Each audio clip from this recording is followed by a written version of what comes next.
ಮೇಲೆ ಉಪ್ಪು ಸವರಿದಂತೆ ಕೆಲಸ ಮಾಡುತ್ತವೆ. ಸಕ್ಕರೆ ರಹಿತ ಸಿಹಿ ತಿಂಡಿಗಳು, ಕೃತಕ ಸಿಹಿಕಾರಕಗಳು ಕರುಳಿನಲ್ಲಿ ನೀರಿನಂಶವನ್ನು ಹೆಚ್ಚಿಸಿ ಅತಿಸಾರವನ್ನು ಹೆಚ್ಚು ಮಾಡುತ್ತವೆ. ನೀವು ಇದನ್ನು ಮಾಡಬಲ್ಲಿರಿ. ನೀವು ಶಿಸ್ತಿನಿಂದ ಇರಬೇಕೆಂದು ನಾನು ಬಯಸುತ್ತೇನೆ, ಏಕೆಂದರೆ ಇದು ತಾತ್ಕಾಲಿಕ ಅಷ್ಟೇ. ನೀವು ಸೇವಿಸುವ ಪ್ರತಿಯೊಂದು ಸರಿಯಾದ ತುತ್ತು ಸಹ ನಿಮ್ಮನ್ನು ಆರೋಗ್ಯದತ್ತ ಕೊಂಡೊಯ್ಯುತ್ತದೆ.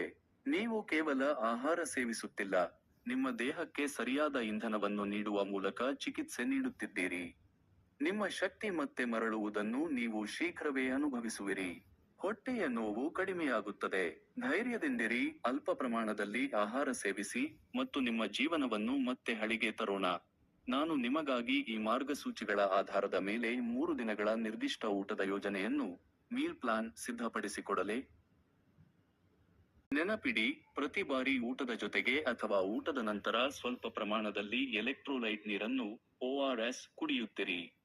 ದಿನ 1, ಜೀರ್ಣಾಂಗಕ್ಕೆ ವಿಶ್ರಾಂತಿ, ದ ರಿಸೆಟ್. ಇಂದು ಗುರಿ ಕೇವಲ ಜೀರ್ಣಾಂಗವನ್ನು ಸಮಾಧಾನಪಡಿಸುವುದು.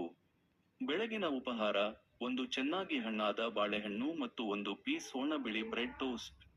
ಮಧ್ಯಾಹ್ನದ ಊಟ: ಚೆನ್ನಾಗಿ ಮೆತ್ತಗೆ ಬೇಯಿಸಿದ ಬಿಳಿ ಅನ್ನ, ಗಂಜಿ ರೂಪದಲ್ಲಿದ್ದರೆ ಇನ್ನೂ ಉತ್ತಮ, ಮತ್ತು ಸ್ವಲ್ಪ ಉಪ್ಪು. ಜೊತೆಗೆ 1 ಕಪ್ ಸೇಬಿನ ರಸ, ಆಪಲ್ ಸಾಸ್. ಸಂಜೆಯ ಲಘು ಆಹಾರ: ಕೆಲವು ಸಾಲ್ಟೀನ್ ಕ್ರ್ಯಾಕರ್ಸ್ ಅಥವಾ ಪ್ಲೇನ್ ಬಿಸ್ಕೆಟ್ ಮತ್ತು ಶುಂಠಿ ಟೀ, ಹಾಲು ಹಾಕದ. ರಾತ್ರಿಯ ಊಟ: ತಿಳಿಯಾದ ಅಕ್ಕಿ ಗಂಜಿ ಮತ್ತು ಅರ್ಧ ಬಾಳೆಹಣ್ಣು. ದಿನ 2, ಶಕ್ತಿಯ ಮರುಪೂರಣ, ದ ರೀಬಿಲ್ಡ್. ಇಂದು ನಾವು ಪ್ರೋಟೀನ್ ಮತ್ತು ಬೇಯಿಸಿದ ತರಕಾರಿಗಳನ್ನು ಸೇರಿಸುತ್ತಿದ್ದೇವೆ.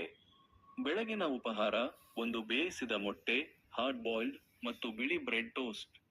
ಮಧ್ಯಾಹ್ನದ ಊಟ: ಮೆತ್ತಗೆ ಬೇಯಿಸಿದ ಅನ್ನ ಮತ್ತು ಬೇಯಿಸಿದ ಕ್ಯಾರೆಟ್, ಸಿಪ್ಪೆ ತೆಗೆದದ್ದು. ಇದರೊಂದಿಗೆ ಸ್ವಲ್ಪ ಬೇಯಿಸಿದ ಚಿಕನ್ ಬ್ರೆಸ್ಟ್, ಮಸಾಲೆ ಇಲ್ಲದ ಅಥವಾ ತಿಳಿಯಾದ ಹೆಸರು ಬೇಳೆಕಟ್ಟು, ತೊವ್ವೆ. ಸಂಜೆಯ ಲಘು ಆಹಾರ: 1 ಬಾಳೆಹಣ್ಣು ಅಥವಾ ಸೇಬಿನ ಪ್ಯೂರಿ. ರಾತ್ರಿಯ ಊಟ: ಪ್ಲೇನ್ ಪಾಸ್ಟಾ, ಚೀಸ್ ಅಥವಾ ಸಾಸ್ ಇಲ್ಲದೆ, ಅಥವಾ ಮೆತ್ತಗಿನ ಅನ್ನ ಮತ್ತು ಬೇಯಿಸಿದ ತರಕಾರಿ. ದಿನ 3, ಚೇತರಿಕೆಯ ಹಾದಿ, ದ ರಿಕವರಿ. ಈಗ ನಿಮ್ಮ ದೇಹವು ಸಾಮಾನ್ಯ ಸ್ಥಿತಿಗೆ ಮರಳಲು ಸಿದ್ಧವಾಗುತ್ತಿದೆ. ಬೆಳಗಿನ ಉಪಹಾರ: ಓಟ್ಸ್, ನೀರಿನಲ್ಲಿ ಬೇಯಿಸಿದ್ದು, ಅಥವಾ ಬಾಳೆಹಣ್ಣಿನ ಸ್ಮೂಥಿ. ಹಾಲಿನ ಬದಲಿಗೆ ನೀರು ಬಳಸಿ. ಮಧ್ಯಾಹ್ನದ ಊಟ: ಬೇಯಿಸಿದ ಮೀನು ಅಥವಾ ಗ್ರಿಲ್ಡ್ ಚಿಕನ್ ಜೊತೆಗೆ ಬಿಳಿ ಅನ್ನ ಮತ್ತು ಬೇಯಿಸಿದ ಸೋರೆಕಾಯಿ ಅಥವಾ ಹೀರೆಕಾಯಿ.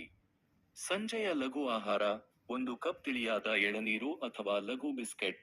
ರಾತ್ರಿಯ ಊಟ: ಚರ್ಮವಿಲ್ಲದ ಬೇಯಿಸಿದ ಆಲೂಗಡ್ಡೆ, ಸ್ವಲ್ಪ ಉಪ್ಪು ಸೇರಿಸಿ, ಮತ್ತು ಮೆತ್ತಗಿನ ಅನ್ನ. ಡಾಕ್ಟರ್ ಸಲಹೆ, ಡಾಕ್ಟರ್ಸ್ ನೋಟ್: ತಣ್ಣಗಿನ ಆಹಾರ ಬೇಡ. ಆಹಾರವು ಉಗುರು ಬೆಚ್ಚಗಿರಲಿ. ಅತಿ